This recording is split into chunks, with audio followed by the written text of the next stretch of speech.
Welcome to our latest edition of CharitEpulse podcast. My name is Catherine Rastomji. I head the charities practice at Shakespeare Martineau, and I'm joined by my usual colleagues, Charles Mosquita, Charities Director from Quilter Cheviot, and James Saunders, Audit Partner at Moore Kingston Smith. Now, we've had an interesting time of things, I think, since our last podcast. In particular, the Charity Commission have announced that they have removed and disqualified 2 trustees. And you think, well, so far so good. What's the big story? But it's from the Captain Tom Foundation.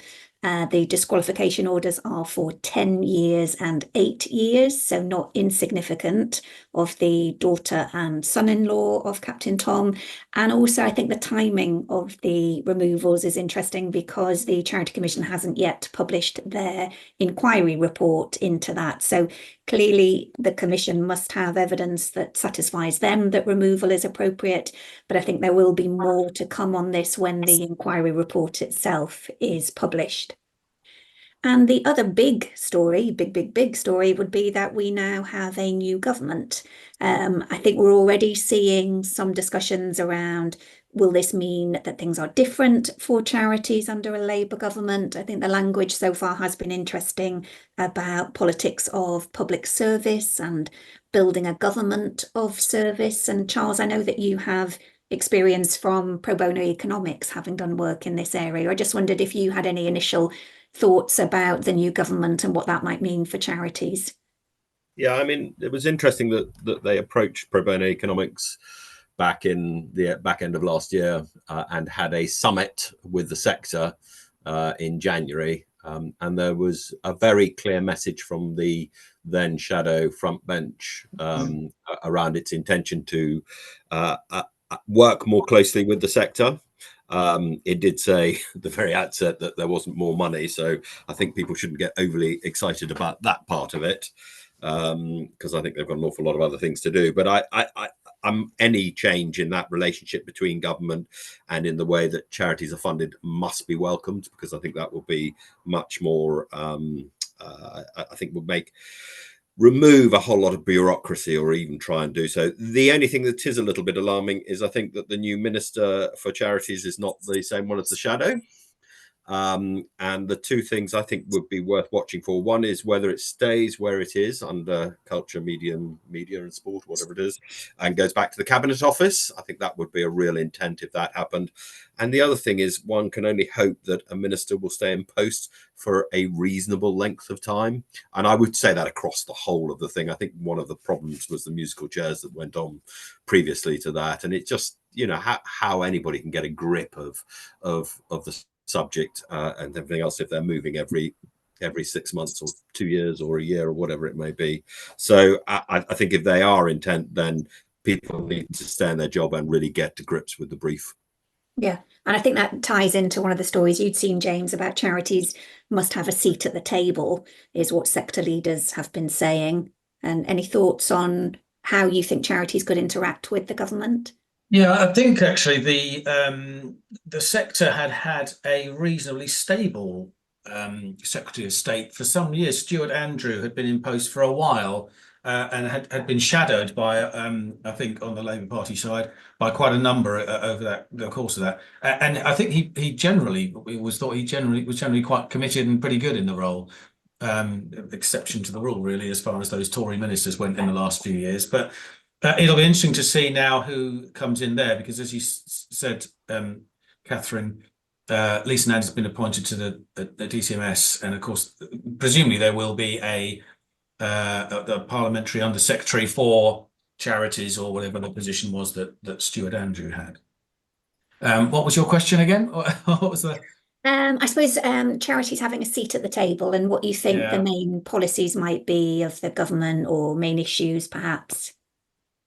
I mean, there's one big area straight away that this Labour Party is focused on. That's education, and the matter of VAT being put on independent schools in order to fund those 6,500 teacher roles they want to bring into the state school, and with the aspiration of raising the state school level of education. That's a big one that's going to rumble on I think the general gist is at the moment that those schools affected in the independent school world, it'll affect them in 2025, that 2025-26 school year expected now. But in the meantime, there's going to be all sorts of challenges, I would imagine, to that policy, because it's obviously there are a lot of very vocal supporters of independent schools who will get involved in this and have been involved over the last couple of years since the Labour Party's been flagging this one.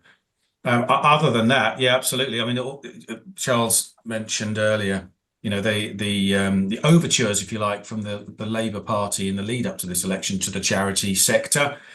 I think I mentioned last time I didn't see the word charity in their manifesto, but there was a clear commitment to the civil society, third sector, whatever you want to call it. And they've always said they expect to work hand in hand. So we'll see how that works out. Just going back to Stuart, just going back to Stuart Andrews. I mean, I don't disagree that he'd been in post, but I mean, civil society wasn't his only brief. If you remember, he had loneliness. Not quite sure what brief that is. He had sport, tourism, youth, and I think ceremonies, including the coronation, and then events. So and then I think there was arts and heritage in there, thrown in there as well. So that was a really mixed brief. I can't say. I mean, it's difficult to judge, isn't it, about how dedicated he was? But his profile, I didn't see very much press comment around him as far as the charities are concerned. He wasn't, like David Miliband, who seemed to be very much so when he was Minister for Charities or for the third sector, seemed to be much more proactive, much more visible. So, I think that whoever takes on the brief does need to have that visibility, does need to engage. I think the sector also needs to be more proactive in coming forward with solutions rather than pointing out the problems. I think it is too easy, to see all the faults, and actually possibly we need to just, as a sector, is focus on some really key issues and not worry about everything all at the same time. Because I suspect what happens is that in government, you just get this massive noise, and it's very difficult to try and sort out, differentiate between a lot of the different subjects. Yeah, which ties in, I think, on a previous podcast, we talked about the mysterious envelopes of cash, and a fifth envelope of cash has been delivered to a charity of old £20 notes with a handwritten note, and they don't know where it's coming from. And I suppose, just to your point, Charles, of not necessarily worrying about everything all at once seems to me these charities are accepting these donations and very happy to have it. For these small charities, that's quite a significant donation for them. And I suppose with thinking of small charities, there was reference to the Small Charities Coalition no longer being in existence, and whether the voice of small charities now is not being heard. And I suppose as well, that point about independent schools, the charity sector is so diverse. How does anyone speak for it with a collective voice that is informed?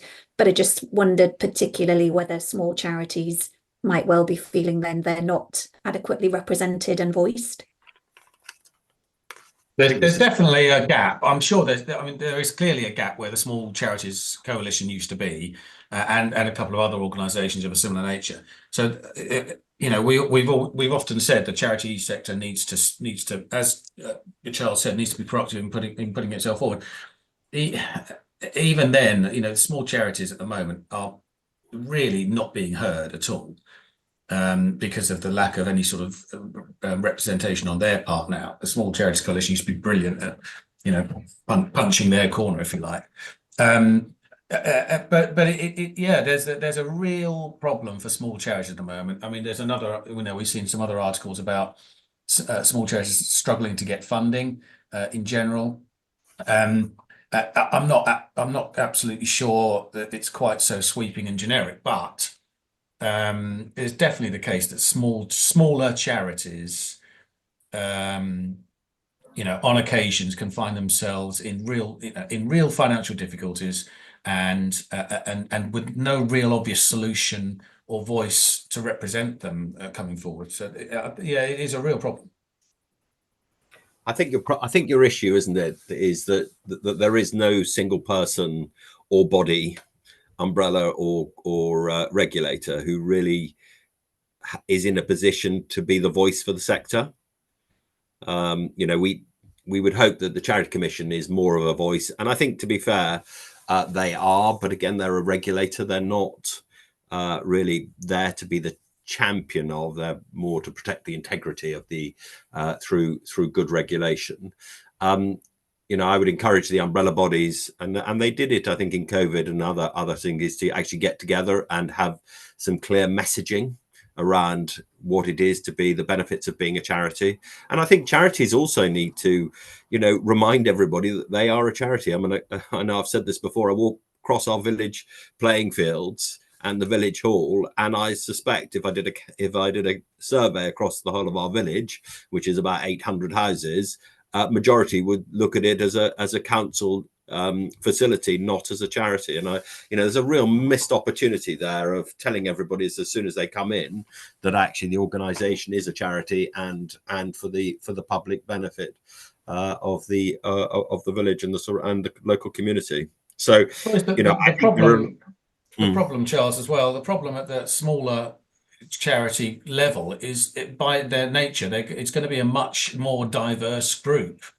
There's going to be far more, different diverse types of charities in there who are of a smaller nature. So it's a very difficult balance to find.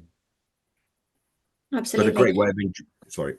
I was just going to lead into another story that I'd spotted, and I would, to close with, I suppose, just be interested in your thoughts, because we're all experienced in terms of dealing with grant-making charities. But this comment was, funders are afraid to allocate funding to small charities as they perceive them as being more likely to close. And this was recently said at a conference. And I would just interested in your thoughts. Was my personal experience is often smaller charities do better for grant funding because they're not sitting on huge amounts of reserves, and many grant funders want to make sure their funds reach the front line of whatever service provision that is. So I just wondered whether, in your experience, that's indicative of what you're hearing.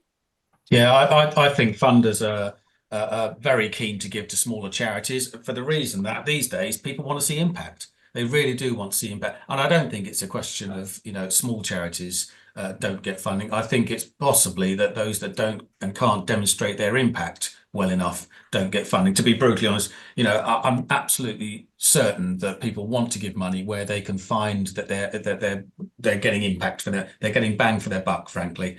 And I've been saying we've been saying on these podcasts for a long time, it's about the value for money. The funders are there standing there with their checkbook out, ready to give you money. Make sure that you can put yourself in the best, position in their eyes and show what they are getting for their money, not just what you are getting with the money. Yeah, I think smaller charities have a much greater chance of actually getting money. I think they just need to engage more probably with their community, and they're much stronger in volunteers. They're much more often than not based into the local communities, and therefore will have much stronger ties. I think the bigger issue actually is around the what I call the middle tier, the squeeze middle, because part of the problem with that is, of course, the larger organizations have just got more sophisticated as far as fundraising is concerned, and everybody's getting better and better and better at it. But of course, brand awareness does bear out at the end. So that is the area where I think there's a much greater problem. I'd agree with that, Charles. Absolutely. I think that in particular, anyone in that squeeze middle who's dealing with government or councils in any, that is where the money really is being squeezed at the moment.